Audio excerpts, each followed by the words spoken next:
You're priming your miniatures wrong unless you're doing this. Zenithal priming is an incredibly valuable technique. It can serve as a roadmap to the volumes of your model, and it can make the difference between a dull red and one that practically sings.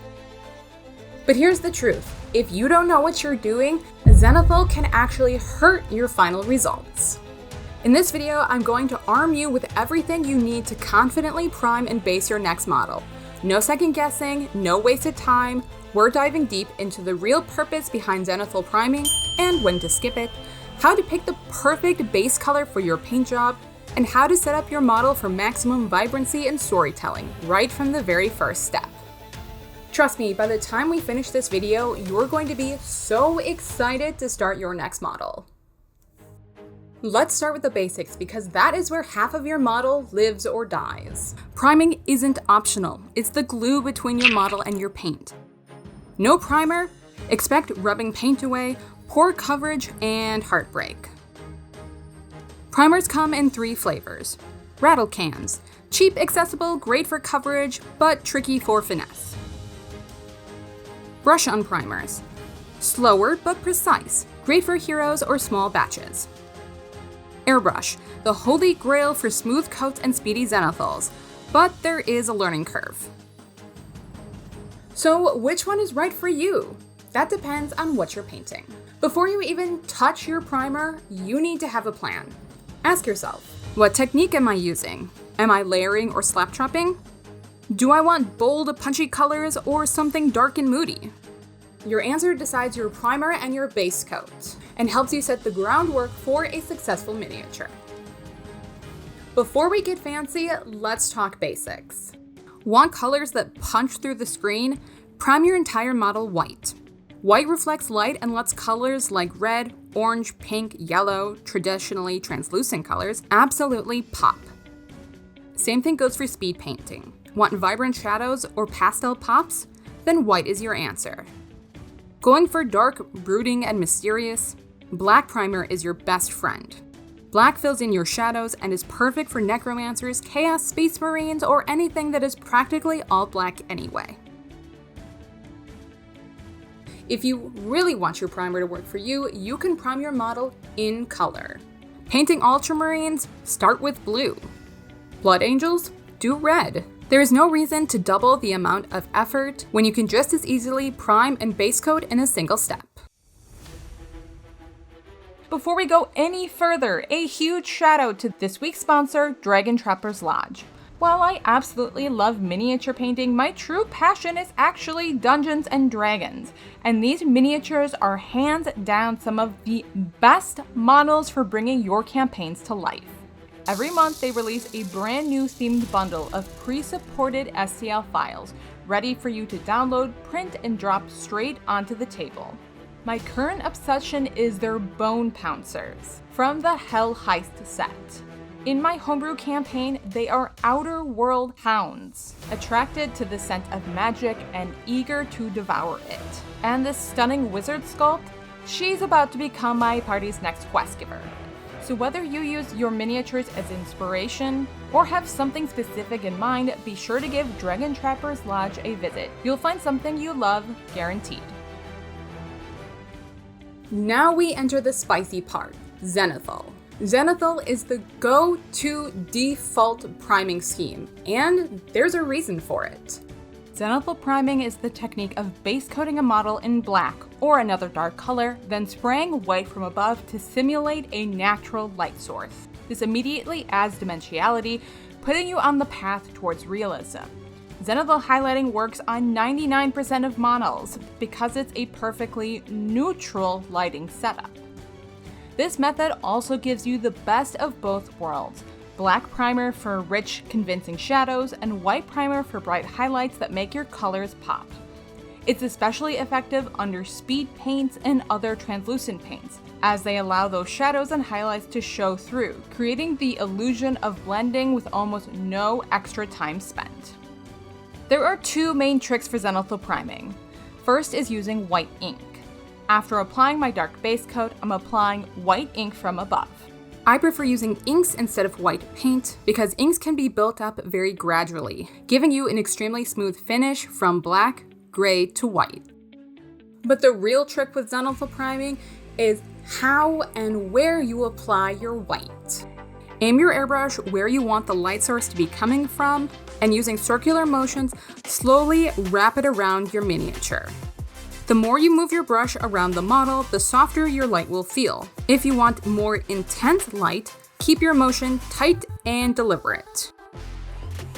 For this model, I'm using broader, softer movement on the back to create a general ambient light source, while concentrating the spray more intensely on the front to mimic a stronger directional light, giving the illusion of a brighter, more spotlight effect.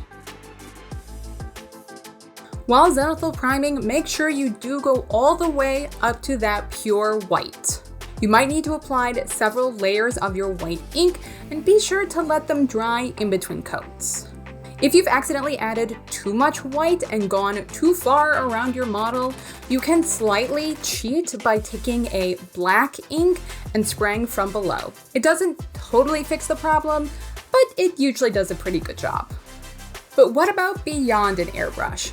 You can zenithal with rattle cans, but because it's pure opaque paint, the white tends to end up more like a snowball effect and can also build up texture. I'm not saying you can't do it with a rattle can, it's just not as easy or flawless as with an airbrush. Lastly, you can do a faux zenithal by using a dry brush. Prime your model in your dark color, and then slowly build up using grays and whites until you get that pure white you're looking for.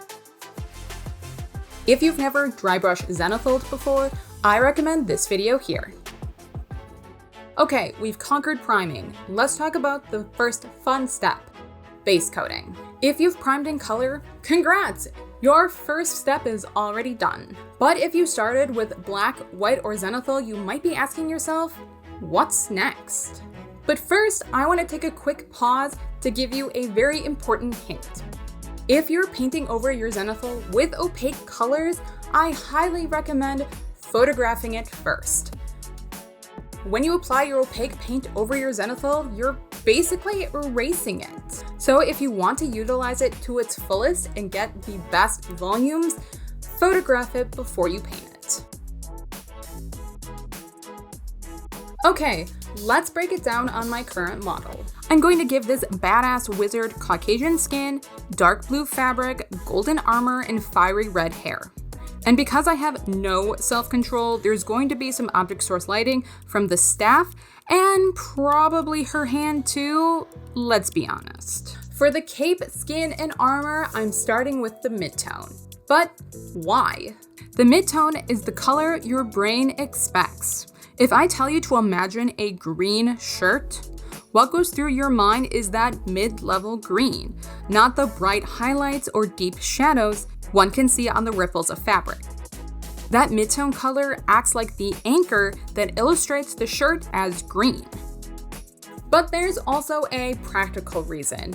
Doing a base coat of your midtone assures that you will apply less layers on your miniature overall. Fewer layers equals fewer chances to mess up.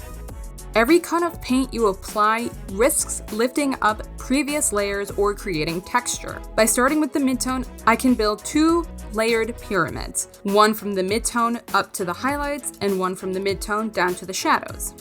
Starting with the shadows would mean building up a giant highlight pyramid, which is way more work and way more opportunity for things to go sideways.